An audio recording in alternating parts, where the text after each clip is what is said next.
Dice Génesis 46, del 1 al 7, y partió Israel con todo lo que tenía y llegó a Beerseba y ofreció sacrificios al Dios de su padre Isaac. Y Dios habló a Israel en una visión nocturna y dijo: Jacob, Jacob. Y él respondió: heme aquí. Y él dijo: yo soy Dios, el Dios de tu padre. No temas descender a Egipto, porque allí te haré una gran nación. Yo descenderé contigo a Egipto, y ciertamente yo también te haré volver, y José cerrará tus ojos. Entonces Jacob partió de Beerseba, y los hijos de Israel llevaron a su padre Jacob y a sus pequeños y a sus mujeres en las carretas que Faraón había enviado para llevarlo, y tomaron sus ganados y los bienes que habían acumulado en la tierra de Canaán, y vinieron a Egipto, Jacob y toda su descendencia con él, sus hijos y sus nietos con él, sus hijas y sus nietas, a toda su descendencia trajo consigo a Egipto. Padre, te damos gracias por tu palabra, te damos gracias por tu iglesia.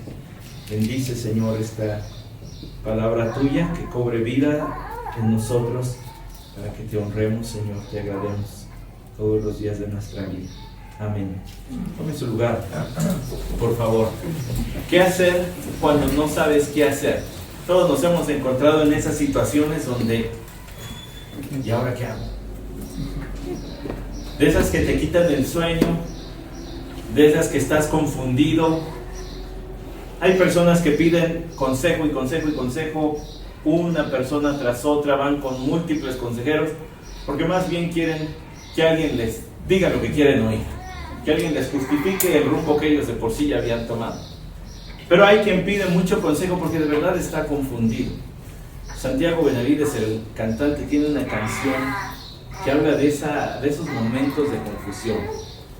Cuando él dice: yo sé que es mala la teología de mi oración, pero envíame un fax o mándame un mail o una página de internet. Dime algo, Señor, porque no sé qué hacer. Ahora, yo sé que usted puede escuchar esa canción y decir: qué bárbaro, ¿cómo habla así de la oración? Quien ha vivido momentos de mucha confusión, de decisiones trascendentes para la vida, y no sabe verdaderamente qué hacer, pues casi le dice al Señor: ay, Señor, pues tú hiciste que hablara una burra, pues que me hable mi perro, mi gato, que me diga qué es lo que quieres o algo, porque no sé qué es lo que quieres. Por sus sonrisas veo que sí. No soy el único que ha querido que el perro le hable como profeta o algo así, y saber exactamente qué es lo que tenemos que hacer. Jacob vivió una de esas ocasiones, porque usted sabe, la historia lo hemos acompañado hasta el punto donde sus hijos han regresado otra vez de Egipto y le dicen, pues dice José, que vengas. Ahora te manda a invitar. Junto con eso le han de haber tenido que explicar, pues que en realidad le estuvieron mintiendo por 20 años, ¿verdad? Que tuvo que vivir su duelo, su tiempo de dolor y luctuoso por una mentira de sus hijos, que lo engañaron. Pero ahora han regresado y le han dicho: ven, tu hijo José vive. Y ahora sí les dice en el capítulo 45, versículo 28, entonces Israel dijo, notó el cambio de nombre, ¿verdad? Se lo señalé en aquella ocasión. Venía diciendo Jacob, y Jacob, y Jacob, y ahora se le llama Israel, porque ahora sí se comporta como un hombre de fe. Y dijo él: basta, mi hijo José vive todavía, iré y lo veré antes que yo muera. Así que la decisión está tomada, y dice el el capítulo 46, versículo 1. Y partió Israel con todo lo que tenía y llegó a Beerseba y ofreció sacrificios al Dios de su padre Isaac. Tal vez para usted y para mí eso pudiera pasar desapercibido como un dato geográfico, es decir, se desplazaron hacia el sur de la tierra de Canaán, que es Israel, se desplazaron hacia el sur, hacia Egipto, y llegaron a Beerseba, y allí ofreció sacrificios. Pero déjeme decirle algo interesante. Este es el límite de la tierra de Canaán, hacia el sur. Están a punto de salir de la tierra prometida, de la tierra que se les dijo a Abraham, a Isaac y también a Jacob, que esta sería su tierra, que este sería su país, que aquí recibirían la bendición del Señor. Y entonces vemos que Jacob dice allí, y ofreció sacrificios al Dios de su padre Isaac. Hizo una pausita. A ver, vamos a pensar las cosas otra vez. La frontera más cercana hacia el sur que tenemos aquí en la Ciudad de México, pues es aquí en Morelos, ¿verdad? Y usted ahí va entre un bosquecito muy bonito, muy agradable, cuando dice Ciudad de México, y del otro lado dice, si usted viene hacia acá, dice, bienvenidos. Cada que mi esposa pasa por esos letreros, de regreso a la Ciudad de México, aplaude y le hace, ¡yuhu! Ella ama esta ciudad, ¿verdad? Entonces, siempre, yo sé, por eso sé dónde están los letreritos, porque cada que pasamos allí chifla o aplaude o hace lo que sea. Pero ahí está al sur. Haga de cuenta que llegó a ese sitio y en vez de haber quesadillas, Jacob no encontró eso, sino que encontró un lugar donde tendría que ofrecer sacrificios.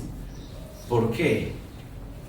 Bueno, es muy probable, por las palabras del Señor, en el versículo 3, dice, no temas. Es muy probable que Jacob tuviese miedo de salir de la tierra de Egipto, hacia la tierra de Egipto y salir de la tierra de Canaán. Le voy a decir algunos factores que pudieran estar pesando en Jacob. Para empezar, según Génesis 47:9, vaya para allá, está allá al ladito. Génesis 47:9 dice, entonces Jacob respondió a Faraón, los años de mi peregrinación son 130 años, pocos y malos han sido los años de mi vida y no han alcanzado a los años que mis padres vivieron en los días de su peregrinación. Es decir, la edad está identificada allí como peregrinación, mi andar pues. Y está diciendo, tengo 130 años. Para una persona mayor es más difícil adaptarse y hacerse a la idea de un cambio. Y un cambio tan grande. Una pareja de recién casados, ¿verdad? Ve como una aventura. Ay, nos vamos a mudar a nuestro nidito de amor. Allí, nuestra primera casa. Mi esposa y yo llevamos tantas mudanzas que decimos, otra mudanza más. Ya le va pesando a uno. Y mire que no estamos tan grandes, pero imagínense los 130 años, una mudanza de tanta gente. Y deje de la gente, porque vamos a ver que nada más eran 70. De tantas posesiones. Ganados y la logística para organizar eso, todos los esclavos, no solamente los ganados, otras posesiones que tuvieron. Ya hemos dicho una y otra vez, Jacob era mucho más rico que Abraham y mucho más rico que Isaac. Se venía acumulando la fortuna de los anteriores y ahí todavía le fue dando mucho más. Así que había que hacer esa mudancita, y cuando usted se ha mudado, ahí se acuerda de todo lo que tiene, todo lo que guardó y dijo, ay, guárdalo porque cuando necesitemos lo sacamos. Ni lo encuentra, termina yendo a comprar más, ¿cierto? No, más vale mejor tirarlo porque ni lo va a usar. Tome nota, ¿verdad? Que van a hacer alguna mudanza, tome nota, mejor tire. Imagínense a Jacob, 130 años, y aunque tenía gente que hiciera la chamba por él, de todas maneras ahora tendría que trasladarse a otro sitio, literalmente a otro país, a otro modo de vida. Y junto con ese modo de vida vendría el paganismo. Quizá a Jacob le pasaba por la mente, ¿y mi familia? Porque no son cualquier cosa estos hijitos. No son blancas palomitas, ni lindas ovejitas, pachoncitas de cuadrito de escuela dominical. ¿Ha visto a los borregos? En realidad los borregos siempre andan sucios, hermanos, bien feos. ¿Los ha visto? Siempre están mugrosos, porque los tiene que cuidar un pastor. Ya hablé de eso, ¿verdad? La semana, en el sermón del Salmo 23. Bueno, pero las ovejas no, entonces hay que tenerlas que cuidar y hay que trasladarlas. Y ahora, llegan a una tierra pagana, donde sus hijos pues no son pues ni blancas ovejitas, entonces pues ya han hecho sus destrozos por otros lados, ya hicieron una matanza en Siquem. No vaya a ser que esto se alebresten, o que adopten los ídolos y se olviden del Dios de Abraham, mi abuelo, de Isaac, mi padre, o mi Dios. Ahora también la historia, y esta es la gran bendición que tenemos nosotros en la gracia del Señor, hermano, nos ha dejado recorrer el Génesis y polvearnos los pies con estos hombres por no sé cuánto tiempo ya. Usted se acuerda de Génesis 12. ¿Qué pasó en Génesis 12? Pues que va Abraham a Egipto. Y pues es lo malo, ¿verdad? Yo lo entiendo. Casarse con una mujer guapa es un problema. Llega a Egipto y dice, está bien guapa mi esposa, me van a querer matar para quedársela. Y miente. Y les trae el problema a la casa de Faraón, porque este ya había mandado pedir a la mujer guapa para tenerla como otra de sus esposas. ¿Y quién hizo lo mismo? Su hijo Isaac, o sea, el papá de Jacob. Otra vez. Así que no era un sitio de buenos recuerdos Egipto. Y si usted lo han asaltado o le han robado algo, usted no quiere pasar por el mismo sitio, ¿verdad? La piensa. ¿Cierto o no? O soy el único, ¿no? Ya que lo asaltan a uno dice, no, por esa calle no te refieres. Aunque le tenga que dar la vuelta a la cuadra, pero yo por ahí no paso. Al menos por un tiempo uno evita esos lugares. Bueno, Jacob quizá estaba con ese mismo sentir de decir, oye, aquí es el lugar del desastre. De aquí se trajeron a Agar. ¿Te acuerdas? Es lo bueno de habernos polveado los pies con Abraham, que sí nos acordamos de esas cosas. Y todos los problemas que se vinieron con Agar, y todavía andaban los problemas. Ismael y sus descendientes, hasta el día ya andan.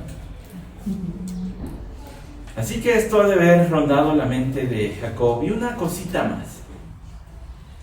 Una cosita más que está en Génesis 15. Que si usted hace un poquito de memoria al escuchar mis palabras, estoy casi seguro que va a decir, ¡ay, sí es cierto!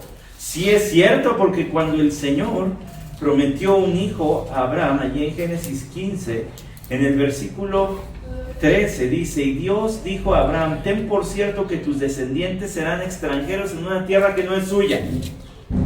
Y cuando hablamos de José y sus hermanos dijimos esto. José ya tenía en mente, porque el Señor me mandó acá, extranjero. Ahora imagínese a Jacob, porque él conoce seguramente las palabras siguientes, donde serán esclavizados y oprimidos 400 años. Es de esas que quizá Jacob estaba diciendo, ¿Egipto? ¿En serio? Señor, pero si aquí es la tierra, pues nada más que nos mande el Itacate José y nos quedamos acá. ¿Para qué vamos todos? Hay muchos riesgos. Eso podría explicar por qué el Señor, conociendo el corazón de Jacob, le dice no temas. Entonces ofrece sacrificios al Dios de su padre. Mire esto bien, porque quiero señalarle algunas acciones que creo que son dignas de imitar. Pero Jacob recurrió al Señor. No dijo, bueno, pues con todo y mi miedo, vamos, pues, ¿qué me queda? Sino que ofrece sacrificios en un deseo de recibir del Señor claridad, tener comunión con Él, cobrar fuerzas, ¿verdad? Como termina usted un culto de oración, que dice, va, lo que sigue, la cena, porque nuestros cultos de oración terminan con cena. Va, lo que sigue. Quizá Jacob era lo que buscaba y mire lo que se llevó. Se llevó otra comunión personal, íntima con el Señor, otro momento de esos que hemos visto en este libro. Dice el versículo 2, y Dios habló a Israel, note otra vez que se le está llamando Israel, en una visión nocturna y dijo, Jacob, Jacob. Y ya veníamos hablando de él como Israel, desde el versículo 28 del 45 y el del 1 y en el 2 del 46, pero el Señor sabe las cosas. Y le dice a Jacob, Jacob, con tus miedos te estás comportando como Jacob, el que contiende con el Señor, el que está de rebelde. Mire, es que el Señor tiene su manera de guiarnos y el Señor nos guía por su palabra. Lo que dice tácitamente son sus mandatos. Amarás al Señor tu Dios, amarás a tu prójimo. En esto se reduce la ley y los profetas. Ahí están los mandamientos del Señor. Pero también nos conduce por principios, es decir, mandamientos tal vez no expresos, pero que vemos que son repetitivos allí en la Escritura, formas de conducirse, actitudes que notamos en los siervos del Señor, que nos dan una pauta de cómo espera que nos comportemos. Pero también el Señor nos conduce por su providencia. Y entonces hay situaciones que con nuestra intención o no, nos van guiando por aquí y por allá en nuestra vida. Cuando yo era niño, allí por donde vivíamos, ¿verdad?, en la casa de la Fuentiza, a una cuadrita había una farmacia, de esas farmacias viejas de anaqueles grandototes y vidrio grandote, y tenían las medicinas allá y dulces aquí para que los niños incomodáramos a los padres. Y a espaldas, junto a la entrada, tenían las mesas esas de pinball. Algunos de ustedes solamente han jugado eso en digital, pero créanme que esas eran unas cajotas donde se apretaba un botoncito y salía la pelota y andaba botando para acá y para allá. Y una vez, uno controlaba la pelotita una que otra vez, ¿verdad?, pegándole aquí con las puertecitas, pero otra pues la controlaba la máquina. Y a veces así es en la vida, la providencia del Señor, que obra conforme a su soberanía, nos va guiando por aquí, por allá, por situaciones que nosotros no hubiéramos escogido, o incluso lugares que nosotros no habríamos planeado. Y no sabemos si es del Señor o no. Y entonces nos paramos en Berseba a ofrecer sacrificios y decimos: Señor, ya no sé. El Señor le dice a Jacob, y mire qué bonitas palabras: heme aquí, aquí estoy. Heme aquí transmite no solamente la idea de estar presente en un lugar, sino estar listo para escuchar y obedecer. Tal como el profeta Isaías: ¿a quién enviaré y quién irá por nosotros? Isaías 6:8 dice: entonces respondí: heme aquí, envíame a mí. El Señor llama por nombre a Jacob porque es un Dios personal. Y Él dice: aquí estoy, mándame a mí, yo aquí estoy, listo para escuchar. Sí, necesito escuchar tu voz, ¿qué pasa? Y Él le dijo: yo soy Dios, el Dios de tu padre. No temas descender a Egipto, porque allí te haré una gran nación. Jacob recurrió a Dios, lo hizo bien, pero también necesitaba recordar la historia. Yo soy Dios, el Dios de tu padre. Acuérdate que yo me manifesté a tu padre. Acuérdate que yo conduje a tu padre. Acuérdate que yo guié la historia de tu padre. Pero algo que es fundamental aquí decir, y sobre todo estamos en el libro del Génesis, esto cobra mucho peso: yo soy el Dios que hizo un pacto con tu padre. Yo soy el Dios del pacto. Si estoy contigo es por mi pacto.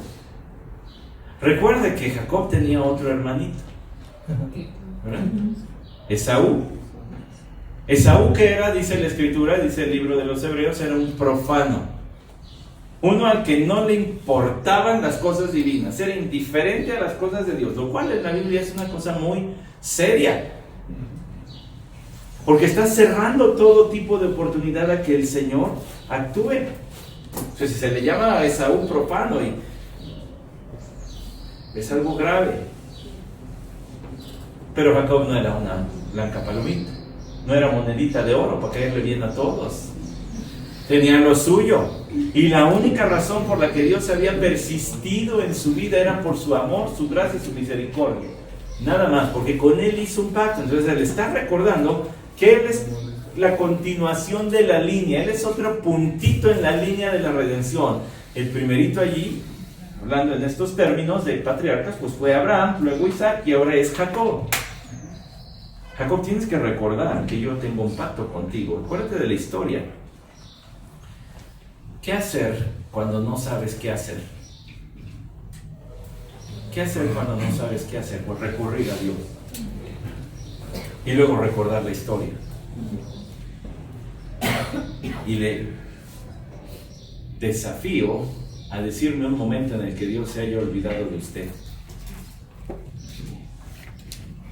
Es una apuesta que voy a ganar, así que mejor ni se lo apuesto ahora. Además, me voy a ver bastante mal apostando desde el púlpito.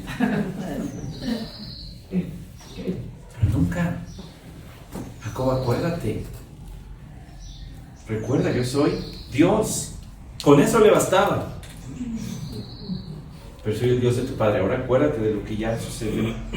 No temas descender a Egipto, porque allí te haré una gran nación. Note la primera promesa que le da Dios. De allí a ti, haré de ti una gran nación. Es decir, todavía va a crecer mucho más tu familia, hasta ser verdaderamente una nación. Ahora en una familiota. Si se hubieran tomado una foto panorámica, hubieran tenido que sacar el gran angular para que salieran todos, porque ya eran 70. O mandaran del celular muy muy lejos para que quepan. En selfie no cabían ya. Y eran muchísimos. Es una familiota, pero Dios no quiere una familiota, quiere una nación. Esa es la promesa. No debes temer, porque yo haré de ti una gran nación. Y luego el versículo 4, yo descenderé contigo a Egipto. Qué bonita manera de decirlo, porque hace rato en nuestro concurso bíblico estábamos repasando algunos atributos del Señor, y uno de esos es su omnipresencia, ¿verdad? Bien pudo haber dicho el Señor: mira, no te vas a descender a Egipto, porque yo soy omnipresente, allí también me vas a encontrar. Pero se lo dice en términos que conforten, que calmen a Jacob, a Israel, pues. Yo descenderé, porque es hacia el sur. Yo descenderé contigo. Yo también voy a ir para allá. No temas, yo te acompaño. ¿No siente bonito? ¿Se acuerda de niño cuando le daba miedo ir al baño? Porque estaban allí los cuartos oscuros y había que pasar. Y ahí se paraba o papá o mamá o alguno de los mayores. Órale, ya vamos. Ahí entraba uno. Y salía y córrele para que no nos vaya a agarrar aquí el monstruo de la oscuridad, o quién sabe qué se imaginaba uno. Pero uno siente bien, va conmigo. Ya llega la edad en que te dice: ya estás muy grandote, ¿no? Ya ve tú. Pero cuando todavía le hablan a uno tiernamente en esos albores de la vida, uno siente bonito que digan: yo voy contigo.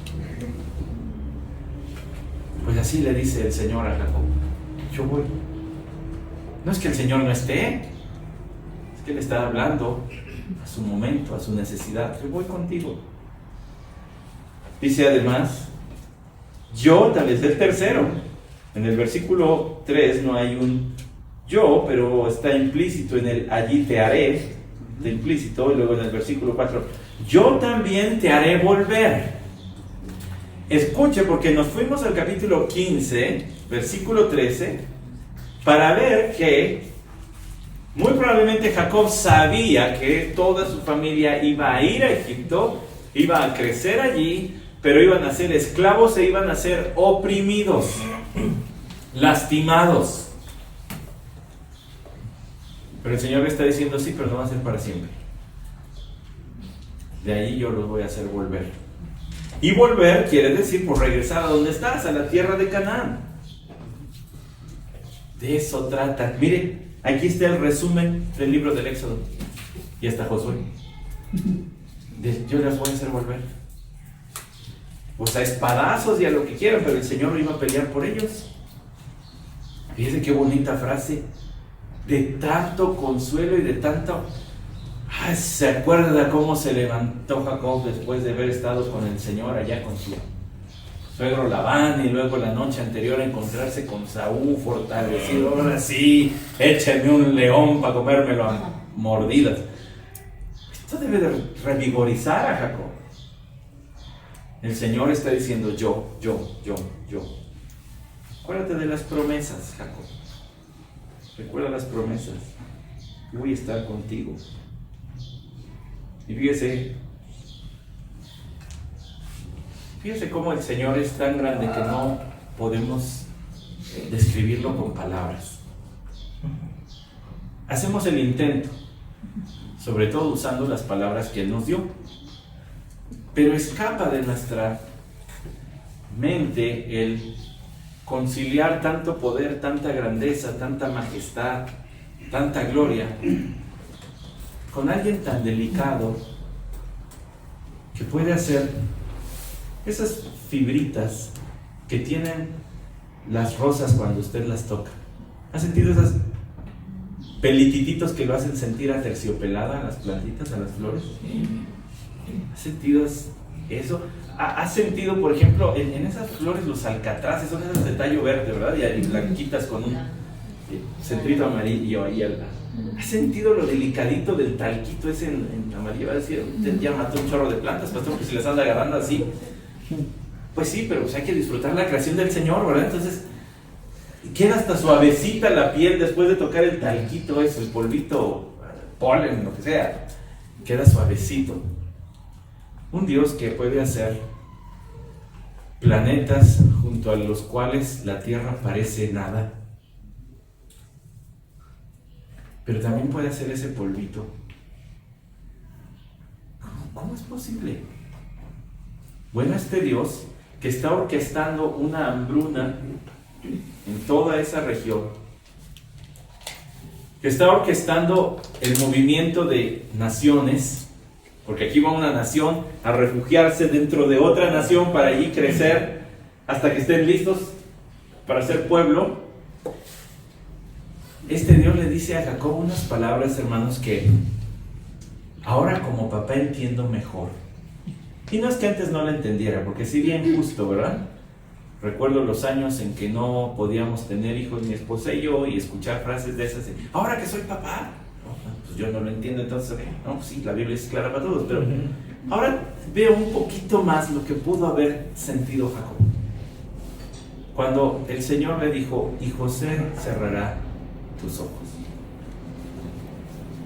Has estado apartado 20 años de tu hijito querido,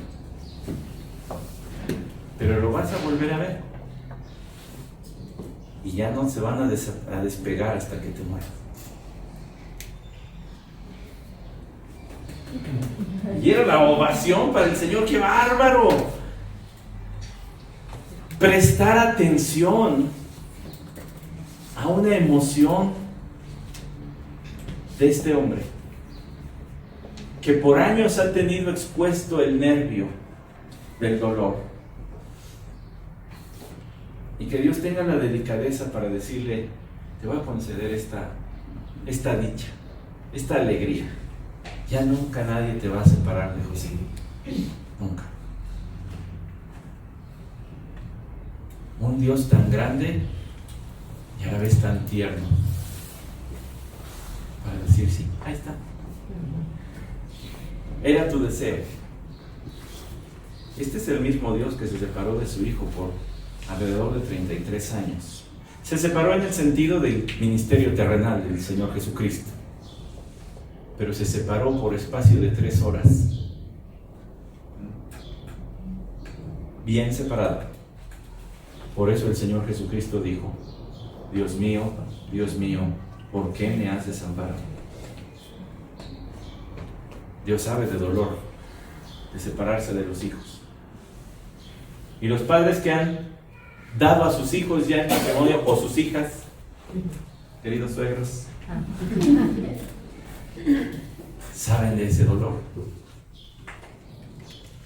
Y los padres que han visto a sus hijos mudarse a otro estado de la República o hasta otro país, en otro continente incluso, saben de ese dolor.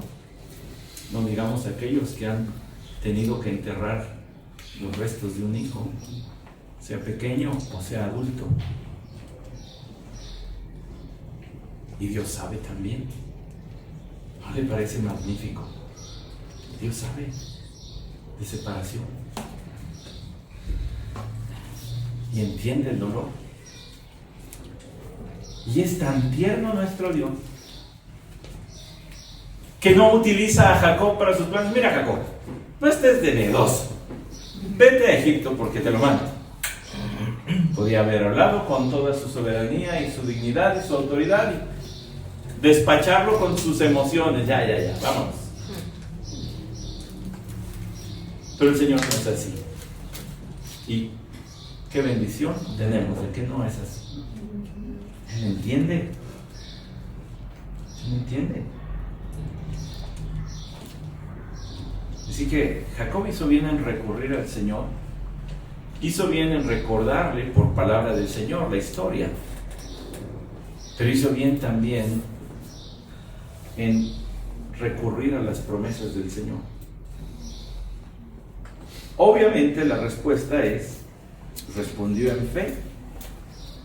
Entonces Jacob partió de Beerseba, versículo 5, y los hijos de Israel llevaron a su padre Jacob y a sus pequeños y a sus mujeres en las carretas que Faraón había enviado para llevarlo, y tomaron sus ganados y los bienes que habían acumulado en la tierra de Canaán, y vinieron a Egipto.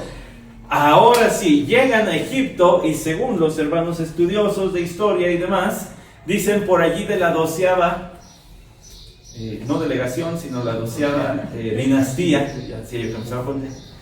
la 12ª dinastía de Egipto, tiempo de gloria de Egipto. Y si a usted le interesa conocer más, el hermano Charles Swindoll en su libro de José escribe un párrafo acerca del tipo de sociedad con la que se encontraron. Acuérdense, este era un montón de campesinos ganaderos, riquisísimos, pero seguían siendo ganaderos, cosa que para los egipcios era abominación. Entonces ya iban entrando con el pie izquierdo, ¿no? Ya llegamos aquí y somos abominación. Pero luego, aparte de todo, estos ya eran una civilización avanzada.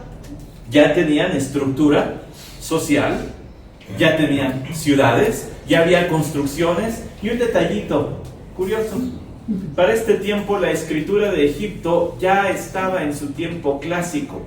Es decir, la literatura egipcia, para cuando llegaron Jacob y su familia, o Israel y su familia, con tiempo de José, ya estaba muy avanzada. Ya había de todo tipo de literatura. ¿En preparación para quién cree? Gracias, para Moisés. Le voy a dar su estrellita, Alma.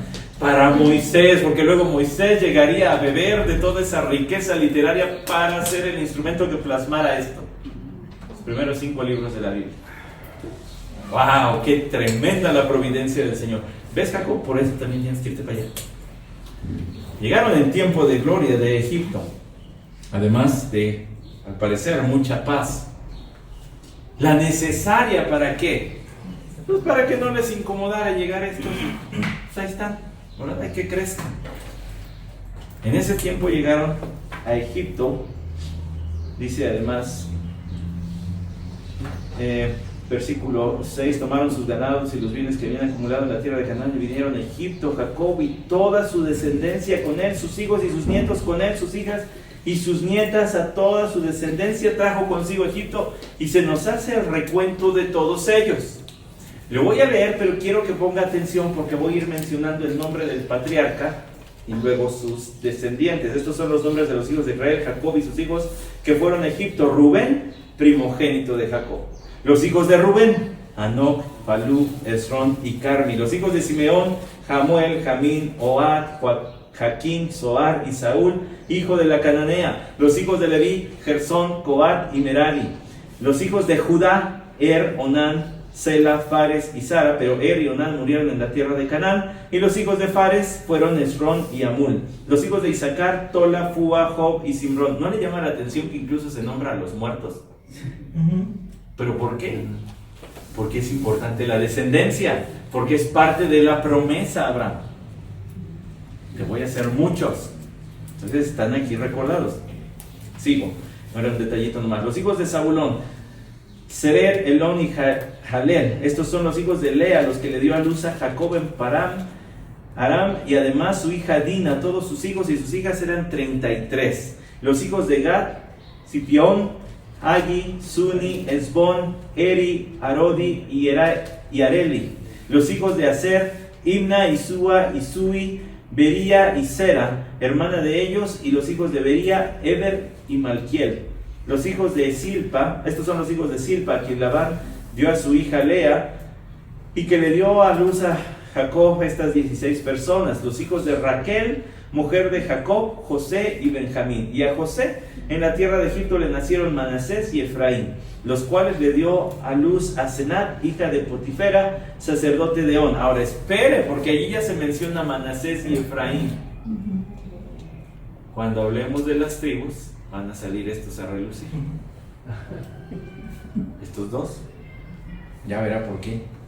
Los hijos de Benjamín, Bela, Beker, Asbel, Gera, Naamán, Ei, Ros, Mupim, Upim y Ar.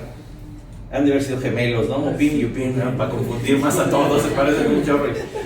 Estos son los hijos de Raquel que le nacieron a Jacob, 14 personas en total. Los hijos de Dan, Usim, los hijos de Neftalí, Hasel, Guni, Eser y Silem. Le llama la atención que de Dan nada más se menciona Usim, pero también llegó a ser tribu. O sea, debieron venir después más. Estos son los hijos de Bila, a quien Labán dio a su hija a Raquel y que ella le dio a luz a Jacob. En total 7 personas. Todas las personas de la familia de Jacob que vinieron a Egipto, descendientes directos suyos, no incluyendo las mujeres de los hijos de Jacob, eran en total 76 personas. Eso más las esposas de todos, es lo que está diciendo. Y los hijos de José que le nacieron en Egipto eran 2. Todas las personas de la casa de Jacob que vinieron a Egipto eran 70. Y Jacob envió a Judá delante de sí a José para indicar delante de él el camino a Gosén, y llegaron a la tierra de Gosén. Note que Rubencito ha ido quedando desplazado desde hace rato, ¿eh? ¿A quién mandes? A Judá. Sí, las cosas tienen sus consecuencias. Y Jacob se acuerda, ándele, este fue el que me quiso tumbar aquí. Pues no. Bueno, dice, versículo 29, y José unció su carro y subió a Gosén para ir al encuentro de su padre Israel. Es curioso que dice unció su carro, se preparó pues.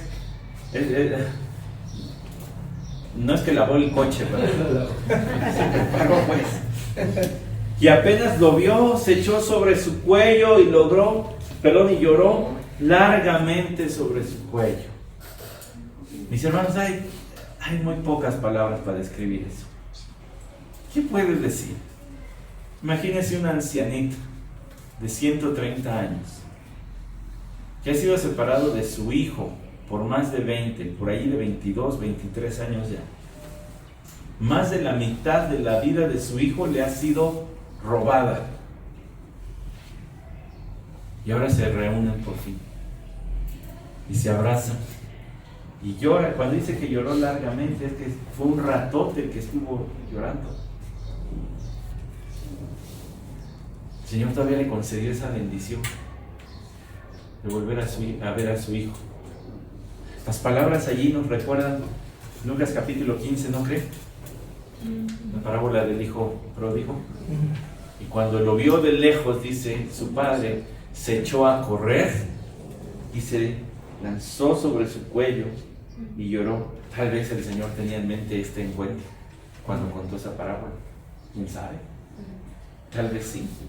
Fíjese que dice aquí en el versículo 30, entonces Israel dijo a José, ahora ya puedo morir después de que he visto tu rostro y sé que todavía vives. Ahora parto. Y si ya estábamos hablando del Evangelio de Lucas, déjeme decirle que unas palabras similares aparecen en el Evangelio de Lucas capítulo 2, versículos 29 al 30, cuando el Señor Jesucristo fue llevado al templo para ser presentado ante el Señor, como todo niño judío. Un viejito llamado Simeón andaba por allí, y una profetisa llamada Ana. Y entonces ese viejito dijo, ahora Señor, despides a tu siervo en paz. Y si no ha escuchado ese himno, vamos a tener que pedirle a Arturo que lo cante, no ahorita, pero algún día de estos. Ahora Señor, despides a tu siervo en paz, porque han visto mis ojos la salvación. Luz para los gentiles, gloria de tu pueblo Israel. La gloria del Señor allí en el Señor Jesucristo. ¿Sabe que a ese canto de Simeón, a esas palabras de Simeón, porque quién sabe si se arrancó cantando, ¿verdad? A lo mejor nomás las pronunció, pero eso se le llama en latín el nunc dimittis. Está bien, ¿verdad? Aquí quiere decir nunc dimittis. Ahora parto, ahora me voy. Lo mismo que Jacob estaba haciendo. Ahora me voy. Ya me puedo morir después de que he visto tu rostro y sé que todavía vives. Por fin se vuelven a encontrar. Ahora, yo quería continuar con el capítulo 46 porque usted se dio cuenta, bien podíamos haber parado antes. Pero yo quería continuar con esto porque dice en el versículo 4: y José cerrará tus ojos. Cuando mueras y alguien tenga que cerrarte los ojos, José va a ser ese. Jacob estaba empezando, Israel estaba empezando a paladear la cristalización de las promesas de Dios. Esta era apenas la primera. Pero él había dicho: yo voy a estar con ustedes y los voy a hacer crecer y multiplicarse. Y José te va a cerrar los ojos, pero luego los voy a regresar. ¿Usted qué cree que pensó Jacob cuando vio a José? Además de todo el abrazo de amor y las lágrimas de gozo, ya no de tristeza, sino de alegría, de mucha alegría, el Señor está cumpliendo y va a cumplir. Todo va a suceder conforme a su palabra. No hay nada que no vaya a cumplir. Y José, cuando se pudo recuperar, imagínense, ha de haber tenido un nudo en la garganta, un nudo totote de 20 y tantos años. Y José dijo a sus hermanos y a la familia de su padre: subiré y lo haré saber a Faraón y le diré: mis hermanos y la familia de mi padre que estaban en la tierra de Canaán han venido a mí. He estado también cocinando algunos sermones acerca del perdón. Y aquí usted ve un hombre que ha perdonado y dice: mis hermanos y mi familia. O sea, no solamente a sus hermanos, está aceptando a toda la gente que va con ellos, todos los sobrinitos. ¿Y tú cómo te llamas? Campeón, ¿no? Y con el chavito, vientos, y saludando a todo mundo. Esta es mi familia. Estos son los míos. Este es un hombre que ha sido restaurado porque tiene una comunión con el Señor. Le voy a decir a Faraón que ya llegaron, que estaban en la tierra de Canaán y han venido a mí. Los hombres son pastores de ovejas, pues son hombres de ganado y han traído sus ovejas y sus vacas y todo lo que tienen. Y les da instrucciones. Y sucederá que cuando Faraón nos llame y os diga: ¿cuál es vuestra ocupación?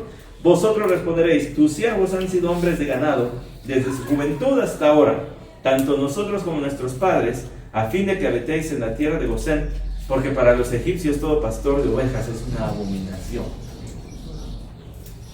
Pero no se preocupen, ustedes se van a quedar en la tierra de Gosén porque allí es donde tienen que estar para sus ganados. Allí ustedes van a prosperar. Pero yo ya me la sé, tengo que ir a hablar con mi patrón, ¿verdad? Y voy a decirle que ustedes van a vivir aquí. Y no va a haber problema, va a decir: no, si son abominación, hay que se queden en Gosén, ¿para qué los traes para acá? ¿Verdad? Ustedes cuando lo entrevisten, cuando él les entreviste, ustedes nada más respondan eso, y eso va a estar en el capítulo 47. Yo sé, la pregunta es muy válida, mis hermanos, y espero que esta pregunta esté en su cabecita, porque así les hemos enseñado ya por 15 años. Usted podría decir: pastor, pero usted está diciendo que ¿qué hacer cuando no sabes qué hacer? Recurre al Señor, recuerda la historia, recuerda sus promesas, responde en fe. Pero este no es un pasaje doctrinal, pastor. Me va a disculpar, pero usted nos ha dicho que esto es una narrativa. Y la narrativa no es prescriptiva, es descriptiva, describe, no prescribe. Sí, pero ¿qué cree?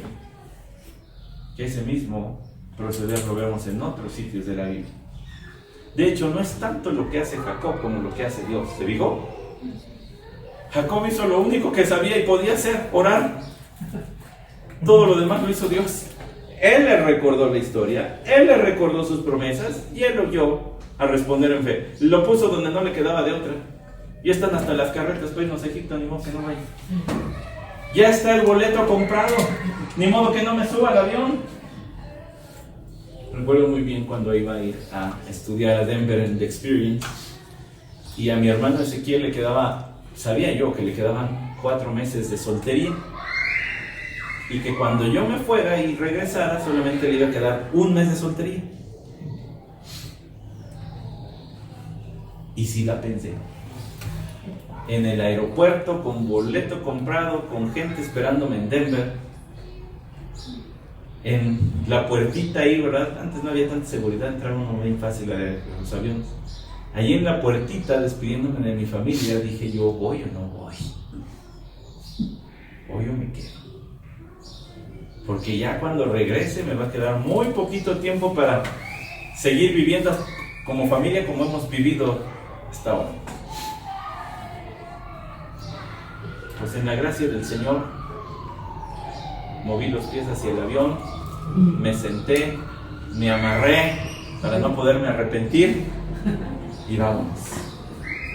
Por la gracia del Señor ocupó ese verano de muchas maneras para su gloria y por su gracia. Quizá usted ha tenido que hacer lo mismo. Y es algo que vemos en la palabra del Señor. Josué capítulo 5, ¿recuerda? Si no recuerda, recuerdes. Ahí está, pegadito el libro de Josué, a unas cuantas paginitas hacia la derecha. Va a encontrar en el capítulo 5 que Josué está inquieto. Ahora tienen que ir a conquistar una ciudad grande, amurallada. Tiene altas murallas. Versículo 13, y sucedió que cuando José estaba cerca de Jericó, levantó los ojos y miró, y aquí un hombre estaba frente a él con una espada desenvainada en la mano, y Josué fue hacia él y le dijo, ¿eres de los nuestros o de nuestros enemigos? Y él respondió, no, más bien yo vengo ahora como capitán del ejército del Señor. Y Josué se postró en tierra, le hizo reverencia y dijo, ¿qué dice mi Señor a su siervo? Entonces el capitán del ejército del Señor dijo a Josué, quítate las sandalias de tus pies, porque el lugar donde estás es santo. Y así lo hizo Josué. ¿Y qué cree? Que lo mismo se lo dijo al mentor, al héroe de Josué, en Éxodo capítulo 3, Moisés, cuando el Señor le dijo, quítate las sandalias de los pies, porque yo aquí soy, este lugar es santo, yo lo estoy haciendo santo. Este es el Señor apareciéndose a Josué para decirle, yo no vengo ni enemigo ni como amigo, yo soy aquí el que manda. Y vas a seguir mis instrucciones. ¿Quiere ver otro ejemplito de eso? ¿Por qué no me acompaña a Hechos capítulo 18?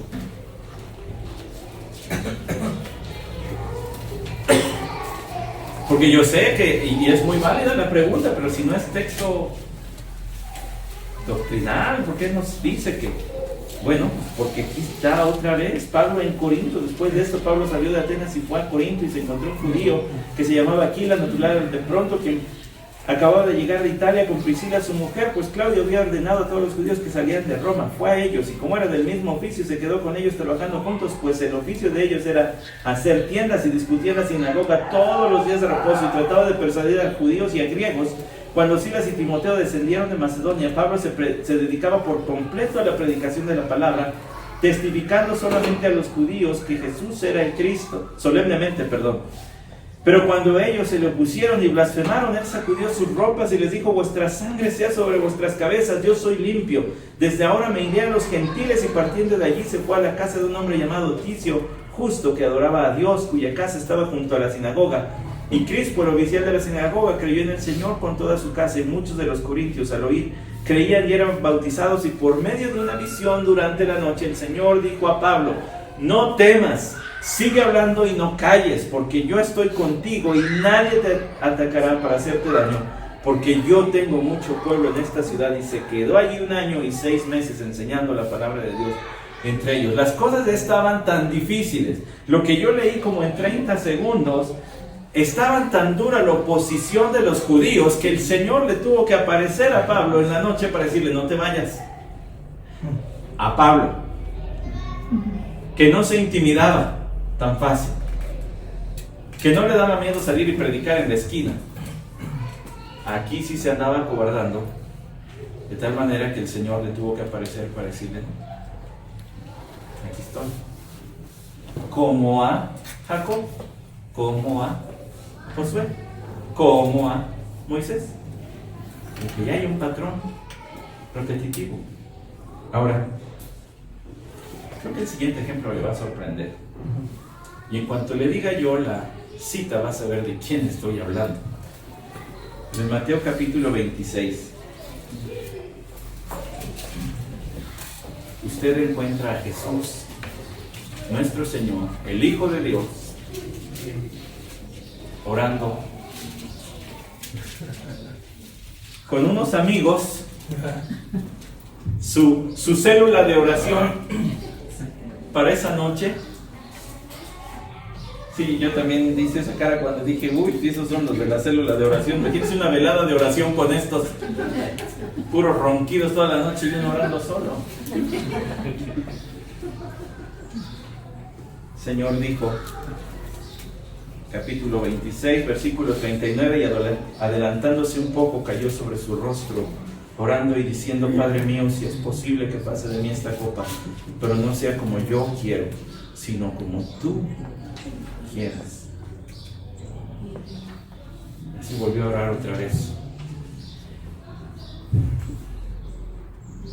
No hubo una voz, pero llegaron las circunstancias. No hubo alternativa.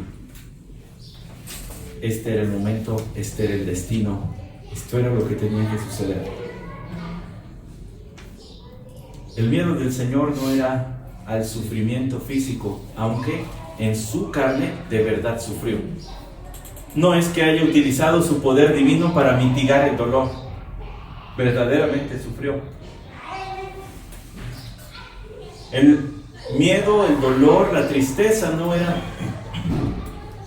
por el motín, la turba de gente enardecida que lo iba a lanzar de un lado hacia el otro, lo iba a golpear, a escupirle, a arrancarle la barba y todo lo demás. El problema eran esas 3 horas donde tendría que cargar el pecado de todos nosotros. Siendo santo, tendría que llevar sobre sí mismo lo que él nunca había conocido y por tanto la separación de Dios. Usted y yo nacimos en pecado. Para nosotros no fue intimidante porque así era nuestra condición. Pero cuando la luz del Evangelio brilló en nuestro corazón, entonces fue horroroso sabernos perdidos, separados de Dios. Eso es lo que la noche anterior a su cruz el Señor contempló. Ese periodo de separación. Y también recurrió. Y no hubo visión nocturna.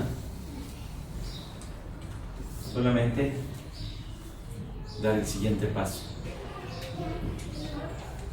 Usted y yo tendremos que responder en fe. Cuando no sepamos qué hacer,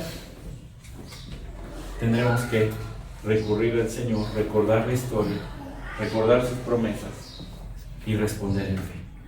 Simplemente dar el paso. Ya no queda más. Entonces ahora, conociendo que el Señor ha prometido estar con nosotros, como dice Mateo 28, estoy con ustedes todos los días hasta el fin del mundo. Entonces dar el siguiente paso. ¿Qué hacer cuando no sabes qué hacer? Pues deja que Dios haga.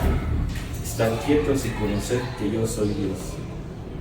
Dice también el Salmo 46, versículo 10. Vamos a orar. Padre, gracias por tu palabra. Que respondamos en fe. Y si no tenemos muy claras tus promesas, Señor, que las sigamos recordando en nuestra meditación bíblica diaria. Que lo pedimos, Señor. Amén.